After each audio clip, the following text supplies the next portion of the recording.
My name is Jessica Goldrick and I am here with Rafe McMahon, and together we are the two partners of McMahon Goldrick Solicitors. This firm specialises and very much enjoys representing and assisting clients who have been affected by life-changing, or also known in the legal world to be called catastrophic injuries. We exclusively specialise in three categories of injury, and these are catastrophic spinal cord injury, catastrophic brain injury and catastrophic birth injury. When we say catastrophic, we mean life-changing for the individual. We deal with these injuries whether they arise from a personal injury such as a road traffic accident or workplace injury, or whether they arise from medical negligence, for example during a surgical procedure, or negligent obstetric care. This video serves as a guide to those who have suffered from a spinal cord injury. If you or a loved one of yours has unfortunately suffered from a spinal cord injury, and that injury was caused by the negligence or failure of someone else to take proper care, then a case may be brought to receive financial compensation. We're now broadly going to take you through some of the steps that are involved in bringing a claim if you have suffered from a catastrophic spinal cord injury. The injured person is called the plaintiff, and one of the first things a plaintiff solicitor will need to do is to obtain an expert report which positively supports the argument that the spinal cord injury arose as a result of another person's or party's negligence. The speciality of that or those expert or experts will depend on how that injury arose. For example, if the injury arose as a result of a personal injury, such as a road traffic accident, that expert may be, to start with at least, a forensic engineer. Or if the injury arose as a result of a potential medical negligence case, for example during a spinal surgery, the expert commenting on negligence might be a neurosurgeon. Depending on the unique circumstances of your case, you may require a number of reports from experts of varying professions before liability and negligence can be established. Once you have obtained a support report or reports, your solicitor can then begin the process of bringing about proceedings after gliding in and out of the injuries board, should that be necessary. Proceedings for catastrophic spinal injury claims are typically issued in the High Court. The person or party who allegedly caused the injury is called the defendant. When your proceedings have been issued, the solicitors for the defendant will obtain their own expert reports which comment on the issues of liability and negligence. To facilitate with their investigation, the solicitors for the defendant will request for your solicitor to issue them with a copy of the relevant medical records and any other records relating to the accident. This process is called discovery.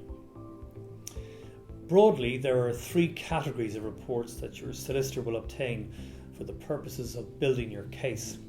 The first category we have already alluded to and discussed, and these are the reports relating to liability and causation.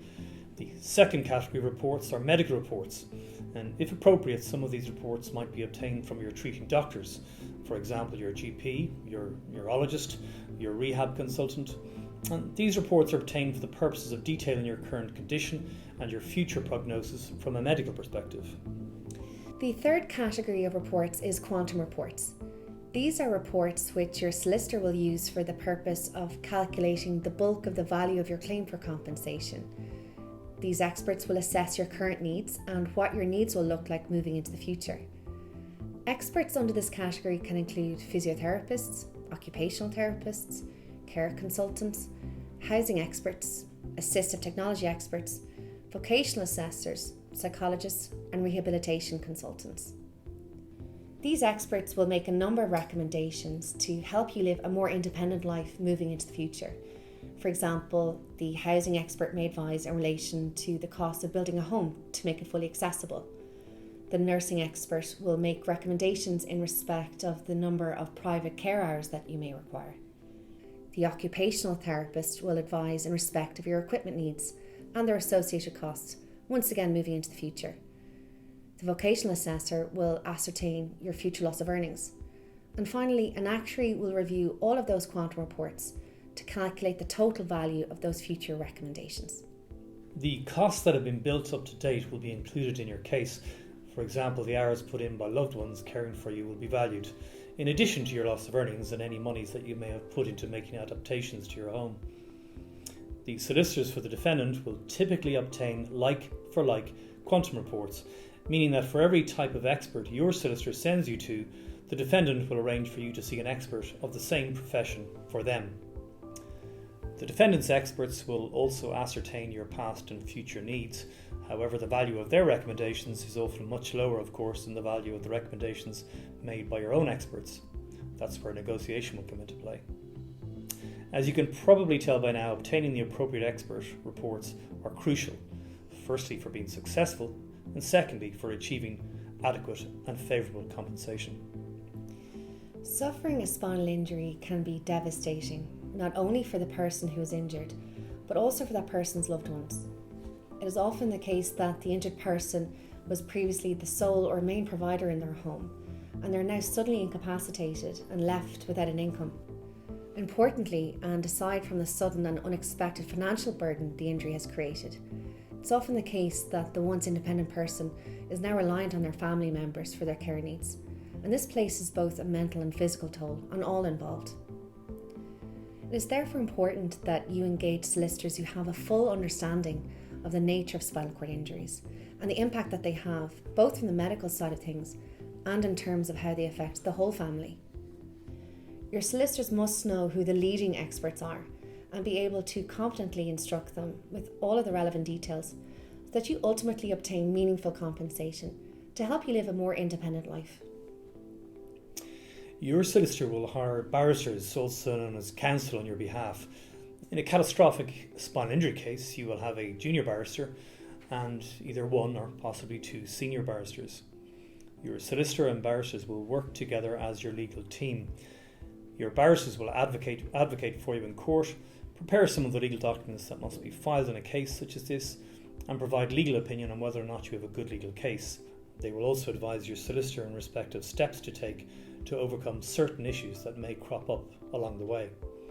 Finally, your barristers or counsel will be the person or persons who negotiate a settlement of your case if it does not go to trial.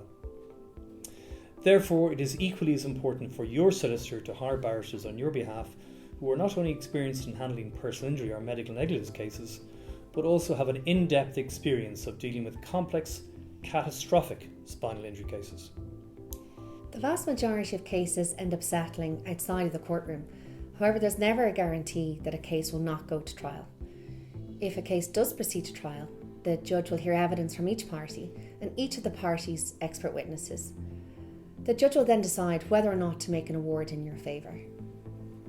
If a case is settled or if an award is made by a judge, then typically the insurance company for the defendant will make the payment in the case of a personal injuries matter, and the state claims agency will make the payment in the case of a medical negligence matter. We will now discuss life after a claim for compensation. If you have been successful with your claim for compensation, then you may receive a lump sum payment or an interim payment or periodic payments. Although it should be said the courts are currently not disposed to making periodic payments. We will always engage an expert, however, to secure his view on this point. If you have full mental capacity and if you are over the age of 18 years, you can then spend this money as to how you see fit.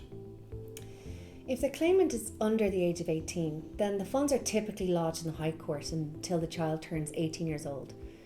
In the meantime, the child's next friend will be permitted to take out monies to cover the child's expenses and to make purchases for housing and equipment.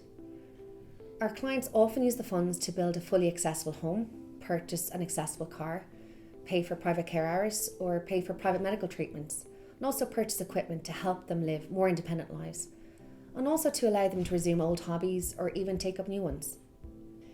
Advice should be secured from a tax expert to ring-fence any monies that are secured in the settlement, so that tax is not paid on any income that is generated from those investments.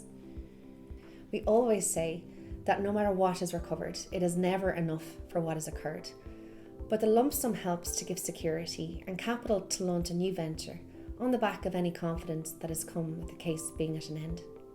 Finally, we're now going to go through some of the first steps that you can and should take if you're considering taking legal action in respect of your spinal cord injury. If you're aged 18, you only have 2 years to lodge a claim from the date of your injury in normal circumstances, although there are some limited exceptions to this. If you are inquiring on behalf of a child who is below the age of 18, then the time window is much more extensive. The statutory time limit of 2 years only commences from when the child turns 18.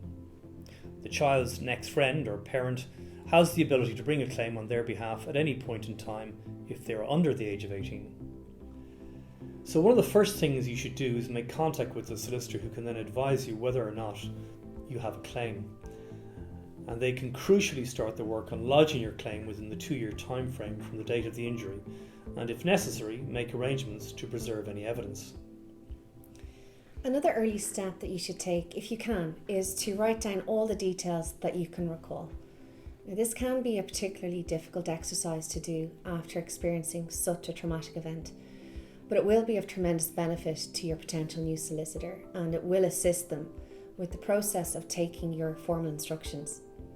It's important to note crucial details such as what you were doing on the day of the accident or injury, the timing of those activities, how the accident occurred, who you were with, and what medical services you immediately received. The sooner you write down those details, the better. Another step you can take to possibly speed up the early stages of the investigation is to obtain all of your medical records, radiology, and reports from the hospitals that you attended, as well as your GP. Information on how to obtain those records will be available on the hospital's website. We are now going to talk about how we in McMahon Goldrick Solicitors approach these types of cases. We understand that clients who have suffered from a catastrophic spinal injury have very, very specific needs and concerns. We purposely maintain a very low number of files so that individual attention can be given to each client. We have over 60 years combined experience, and we only deal with catastrophic injuries, so the specialist nature of our office allows us gently glide over hurdles that others may, with the best will in the world, procrastinate about. Over the years, we've established professional connections with the top medics and expert witnesses who are involved with these types of cases. And our clients are informed in real time of any developments, and they get their case heard as soon as possible, but without taking any shortcuts. Without ever losing sight of the sensitivity of the injury, we go about our work in that empathetic and honest way, completely aware of how difficult and anxious having a catastrophic injury is. Clients regularly confide in us and share private matters with us, and we respect that. We want to walk in the client's shoes with them.